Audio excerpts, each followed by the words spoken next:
So I'm making just a strange stylized thing of Moses copying a medieval picture. And I obviously painted over another picture. But there are two rabbis and a monk. Alright, I'm kind of embarrassed of this, so I'm going to face it down. Two rabbis and a monk, Catholic monk, a Dominican friar, speaking on radio in Israel. And there's a clip on YouTube. I'll put the link to it. And I'm always amazed at the complete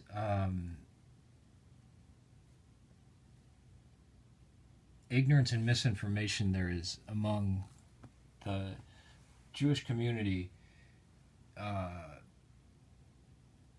large, not so much in the United States, but well, it can be in the United States, but in Israel, you know, I mean, you figure there's Christians continually going to these holy sites there, and there's, you know, every major denomination has set up shop in Jerusalem. They might want to know something about it, and they'd have to interact with tourists a lot. But this monk actually talked about a 1965 encyclical, that is post-Vatican II, that claims that the Jewish people are Israel. Now, supersessionism, which is what Christianity has always believed, which is that the people of the faith of Abraham, Isaac, Jacob, Joseph, David, Moses are the children of Israel. And that those who are in Christ are in Israel. Those who are outside are not. Church means assembly. It's the same word as assembly at the base of Sinai. Now, people say this is offensive to Judaism or to Jews. It's not. It's maybe offensive to the modern state of Israel, but there are Jews who disagree with each other. I mean, Samaritanism. The Samaritans claim that they are the descendants of the northern tribes of Israel, especially Ephraim and Manasseh. I think they actually are right, but that they are Israel unmired, and that their way of sacrifice and on Mount Gerizim is the correct way. Does anybody say that's anti-Jewish or anti-Semitic? It's strange. I mean, do we get offended when the Muslims say Islam is the only way, and that we believe that the Trinity is pagan or prayer to the saints is wrong? So when I hear people say that supersessionism, or claiming that the church is the continuation of Israel and not the people of the blood are physical, maybe physical Judah and Benjamin. Yeah, I don't doubt that. And the Samaritans are physical northern Israel. But of spiritual Israel, of those who hold the faith, yeah, it's the church.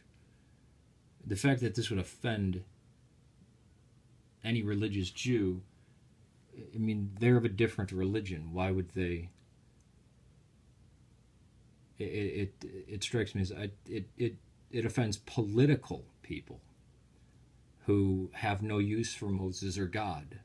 That's who it offends. Or Zionism, which claims that the modern state of Israel is Israel. I thought God took the land away from the people. I thought he took the temple away by use of Nebuchadnezzar, and then took away the temple again by use of the pagan Roman Empire, and that God has to give it back to them, not a bunch of guerrilla Marxists fighting the British. And I thought the nation of Israel was a people and not a land. That land of Canaan, you shall possess this forever, that's conditional. It actually is conditional, because the people were removed from the land a few times, right? Northern Israel got taken out by Sennacherib. Judah and Benjamin got taken out by Nebuchadnezzar. It took an emperor, you know, people who were placed there by God, named Cyrus, who was Zoroastrian, to place the people back in the land. But there were still many Jews and Israelites in Babylon and in Egypt. Israel has always been a people. The land is Canaan or Syrio-Palestine or Palestine. Israel wound up referring to the northern tribes, but as a state. But Israel as a people, and what Israel really is an alternate name of Jacob and his descendants, and those who are spiritually allied with them, like, Ruth, Naomi, any converts.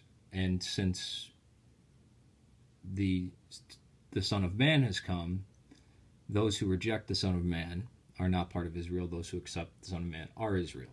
Now, who's descended from Judah and Benjamin, and who's descended from Ephraim and Manasseh? Obviously, the Jews are Judah and Benjamin, and the Samaritans are Ephraim and Manasseh.